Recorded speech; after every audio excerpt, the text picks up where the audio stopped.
sent here by the devil? No, good sir, I'm on the level. The ring.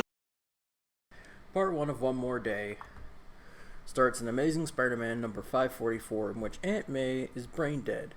Peter Parker is angry at the doctor for suggesting that having no money to pay for his medical bills somehow makes her a charity case, despite that being the definition of, well, a charity case. So he rushes off and gets his costume to Avengers Tower, wherein he confronts Tony Stark and takes him on. Spider-Mono, Iron Mono, which is the only way I can put that. Bursting his head open on his helmet and everything. He eventually webs up Tony completely, rips off the helmet, and rants about how Tony Stark should do something to help Aunt May, while Stark rants about how Peter's going to jail for a very, very long time because he's a criminal, ultimately Stark using Jarvis as an intermediary to pay for May's medical requirements. Also, Jarvis nearly breaks down at the sight of May in the hospital bed, but recovers and acts rather snooty to the doctor about the bill. The issue ends with Peter swinging off in his costume to find a way to help save Aunt May's life.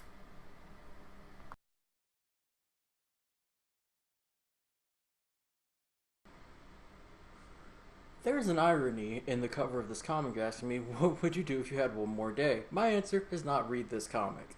I've always had a soft spot for Spider-Man, and I figured, I'd check out this story. And this is it. Aunt May is dying, Peter won't let her be a charity case, so he beats up Iron Man and shames him into funding her health care. All they run off at the end to find some magical cure to really being old and shot. If the preview for the next issue tells me anything, his first step is Doctor Strange, which makes sense because that's the only logical way to cure being old and shot would be magic. This issue and Peter's obsession with May not dying reminds me of comics in general, where death just cannot happen. How many times has Aunt May died already? We want the illusion of death as a possibility, complain when it's treated like a joke, but don't actually want any of these characters to die. Why? Because we want them to remain intact. Same so we can, someday, write their own adventures in the way that we want to.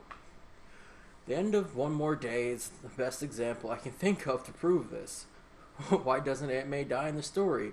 If she did, they couldn't do the time warp basically and reset Peter Parker's life circa college. Except he's not in college. Peter's willing to do anything to keep her alive, and so is Marvel. As well, we'll soon see enough. Question: if Peter is too much of in a hurry to put on his costume before fighting Iron Man, why does he put it on the end of the issue, which is in no way better shape than the other, and the fact that her bill is covered? Just wondering. Of course, Peter says it's not simply her dying that's the problem. He blames himself because she got shot as a result of him. I really like this element of the story since it places the responsibility on him.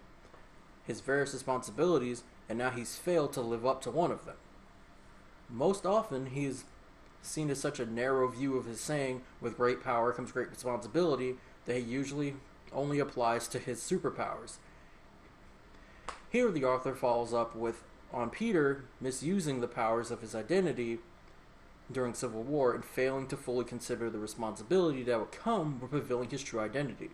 Really, his failure to turn his back on Stark, no matter his personal feelings, unmasking is a no-going-back situation. And he went back. As a result, his Aunt May pays the price, and he's responsible for all that money that's required to pay for her medical bills. There is no question or debate about this. His actions directly cause her critical condition, and should she die, that's on him too. The story, I wish she would have died in the story. That would have worked thematically and far more acted as a great parallel to the death of Uncle Ben. In that case, it was Peter's inaction that contributed to a death this time. It's his conscious actions that do it. He hasn't learned a thing. Not really, at least. Mostly because he can't learn anything. One More Day is just about the need for these characters to live on forever. Never changing, never growing. Always returning to that safe, comfortable place that we fondly remember from our youth. And that means Peter can never learn a real lesson about responsibility, because learning and applying that lesson to his life in a way beyond fighting crime would mean that he's reached the end of his hero's journey. He'll never become a man. But Peter Parker is a child and a big baby.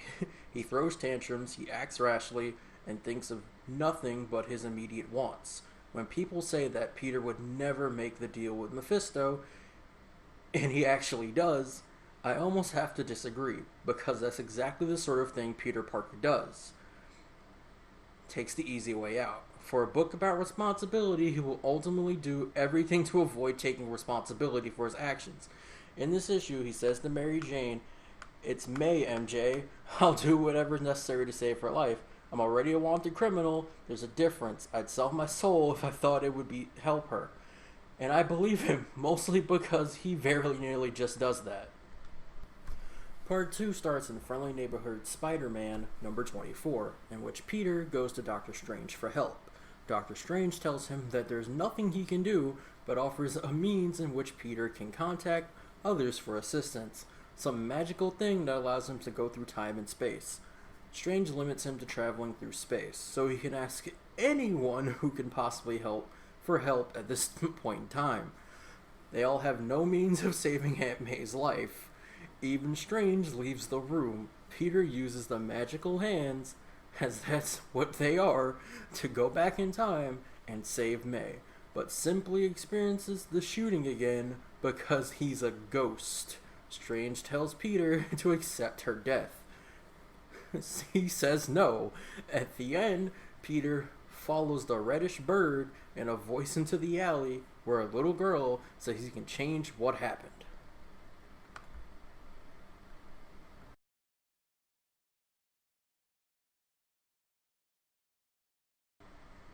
This issue is interesting as it acts as a critique for One More Day and the actions of Peter and Mary Jane, since they do what Doctor Strange warns and not do it, change the past. The more I think about it, the more I realize that One More Day is a vicious critique of the limitations of Spider-Man and all its franchise characters. Straczynski's final statement of frustration with having to play in someone else's sandbox, especially since he's a writer, and that embraces change in his own work. His characters change, they grow, they wind up in places you never imagined they would, and I suppose this story ends like that. It's just not in the way you would expect things to change.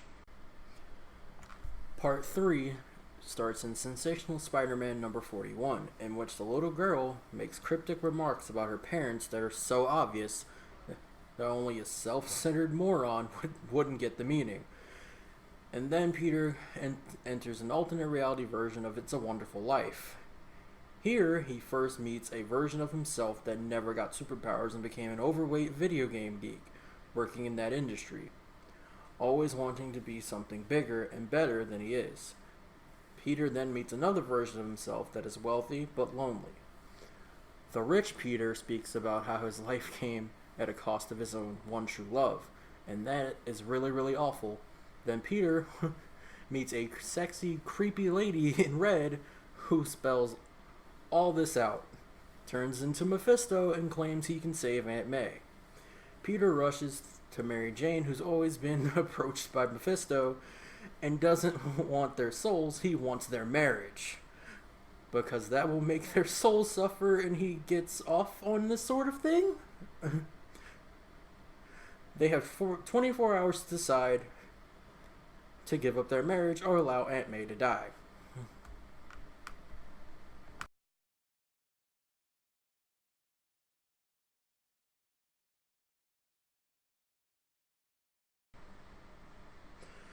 There's no coincidence that two versions of Peter that we see bear passing resemblance to Doc Ock and J. Jonah Jameson. More Doc Ock than Jameson. Like the best villains. Peter's enemies have always been twisted versions of himself. Dr. Octopus was the social reject geek that taken all he can take and snaps.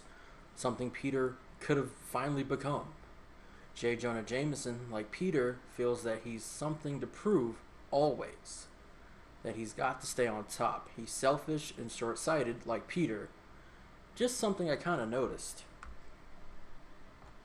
The message of each of these Peters is pretty obvious. Has the parentage of the little red-haired girl, all of its point to telling Peter to man up and embrace the future with Mary Jane. The geeky Peter always wants to be a hero, to make the difference, but never does anything about and never accepts the responsibility that comes with his desires. The rich Peter was too proud to accept a less than perfect life for the woman he loved, which ironically would have been more than made up for what he had to give up to be with her. The critique and suggestions of Peter should do. What should he become? Let's continue. I don't mind the concept of Mephisto getting enjoyment from the suffering of the pure good and innocent or whatever. The idea that Peter will sell their souls for a noble cause suffers eternity in displeasing manner because they know that this would make good sense, I guess. My favorite part of the exchange, though, is when Mephisto says, besides knowing what's to come, there's still more than even a chance I'll get your soul straight up. That's a far appetizing prospect. So there's a good chance that Peter's going to hell. This is one wacky comic book. Part 4 starts in Amazing Spider-Man number 545, in which Peter and Mary Jane discuss the deal offered, and then hold each other quite a long time. Mephisto arrives and asks, what's what? Mary Jane pushes for the deal, adding that Peter's identity will once again become secret, and he'll be happy for reasons only she and Mephisto know. After Peter agrees, Mephisto reveals that the little red-haired girl was indeed to be their child, and now she'll never be born, because Peter Parker is a short-sighted, selfish idiot. Mary Jane insists that they only find one another again. They say they love one another. We get a double-page montage of the two as a couple, and then Peter wakes up at Aunt May's and heads off to a party welcoming Harry Osborn back from Europe. Almost has an awkward moment with his Mary Jane ex-girlfriend, and everyone toasts to a brand new day. What I like is that Mary Jane is the one who steps up and accepts responsibility. She doesn't want to do this, but she knows that allowing May to die will destroy her relationship anyway that she thinks beyond herself. I'm rather convinced of two things here. Things I don't know, but have played out since this issue, since I've read a grand total of 4 issues of Spider-Man post One More Day. Yeah, probably. She is pregnant. Number 1. This is probably the biggest misreading of a scene you'll ever see, but it was my first thought when Peter wakes up and finds Mary Jane in the bathroom hugging herself tight, struggling to speak, and only moving from that voice to a normal voice after making a shh sound. This suggests to me that she was just throwing up, possibly with morning sickness. As a result, she immediately suggests that they let May die. She doesn't raise the baby because I don't know. This theory falls apart, honestly, but it just ties into my next point. Number 2, Mary Jane asks Mephisto to make life better for Peter, and in exchange, she will remember everything, thereby making her suffering a lot greater.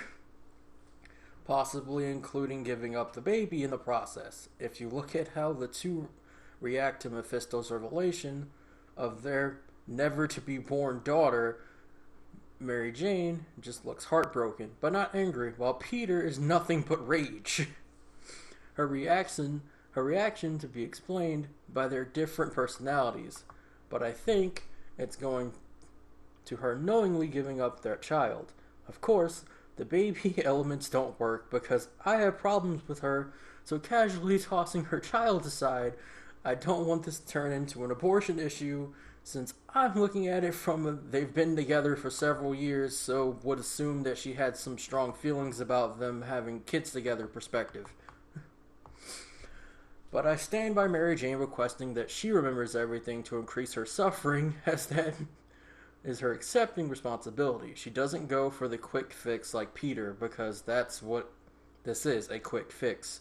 Yes, she made a deal with the devil. Yes, the small part of the soul is permanently listening to blood on the tracks.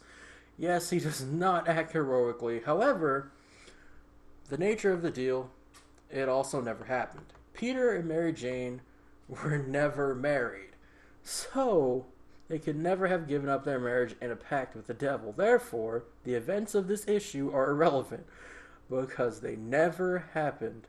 Without saying, Peter avoids responsibility by eliminating the situation in which said responsibility arises. The entire story was pointing to this type of decision, not that, or him growing up in an alternate ending to the issue that would have been part of Spider-Man, at least in the border hero's journey pattern. Because if he had turned down Mephisto's offer and let May die, accepted that the pain and suffering he feels is the price for his actions, and learns his lesson and move on, the Peter Parker we know would be a thing of the past. This could have been the final Spider-Man story. That's another reason I think there's a hint that Mary Jane is pregnant. It's been long accepted that pregnancy is the end of Spider-Man. Knowing that he will soon have a child is what will cause Peter to end his superhero career and focus on living to his other responsibilities. That thread is always dangled out there a little, because we have to see that this story could have gone in either direction: avoidance, continuation, or acceptance and termination. Marvel opted for the former because they had to. For all we complain about the means by which this happens and the sacrifice that are made to accomplish it, we would choose the former as well. I'm not sure what else to say about One More Day. Most of what I've said wasn't planned, since I usually enter the scripts with only the barest of ideas of what I want to say. I'll pursue an idea and will take me in unexpected directions. Ultimately, One More Day to me reads as an extended criticism of Peter Parker's character, Marvel, and the readers. All three want to accomplish that goal. Peter avoids responsibility, acts as rashly, selfish, and never grows up. Marvel wants Peter to be a man, to be heroic, to be someone to admire. But this is only for him to become that is for him to stop being Spider-Man. Fans want a fun, accessible Spider-Man comic, but are unwilling to allow for the steps necessary to get there. Often unable to see that there's no solution is ideal, and will continue to please everyone, or even a sizable fraction of the audience. And now commence the comments that tell me exactly how wrong I am and how wrong Marvel was.